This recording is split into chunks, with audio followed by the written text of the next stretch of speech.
नांदेड़ शहर में इन दिनों शदीद ठंड पड़ रही है। ठंड की वजह से लोग काफी परेशान हैं। खास तौर पर फुटपाथ पर रहने वाले बेघर बेसहारा लोग ठंड की वजह से शदीद मुश्किलात का सामना कर रहे हैं। ऐसे परेशान हाल लोगों की मदद के लिए लायंस क्लब नांदेड़ सेंट्रल और BJP leader advocate Dilip Thakur की जानिब से एक खुसूसी मुहिम चलाई जा रही है।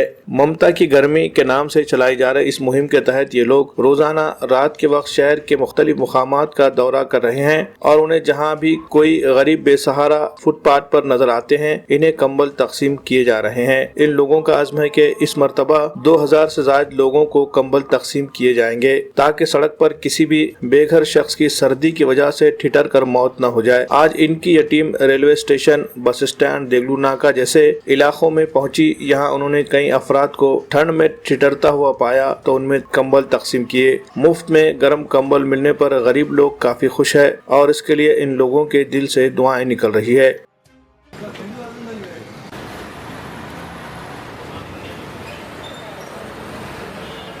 भारतीय जनता पार्टी नांदेड़ महानगर और लायंस क्लब नांदेड़ सेंट्रल की ओर से हर साल हम माई की ऊब यानी कि ममता की गर्मी यह उपक्रम लिया जाता है। गए साल 2021 ब्लैंकेट हमने 40 दिन देर रात को नांदेड़ सिटी में फिर कर डाले थे। अभी कल से हम ये उपक्रम चालू किया है।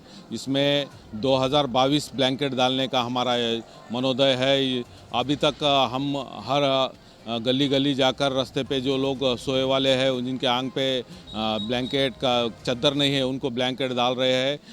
ये कार्यक्रम हमारा 20 से 30 दिन तक चलेगा। हर दिन हम देर रात को घूमेंगे। मेरे आपके माध्यम से मेरी विनती है कि जो जिस किसी को हमारे को ब्लैंकेट की मदद कर सकते उन्होंने करना है। ब्लैंकेट पे उनका नाम प्रिंट होगा। प्रिंट करने का उद्देश्य यह है कि कुछ लोग दारू के वास्ते ब्लैंकेट बेचने की कोशिश करते हैं मगर प्रिंट रहने से वो बेचा नहीं जाता। ये उसके पीछे का हमारा मकसद है। जो भी ब्लैंकेट देंगे उनके हाथों से हम ये ब्लैंकेट गरीबों को उनके आंग पे डालेंगे। आपसे के माध्यम से मैं ये विनती करता हूँ।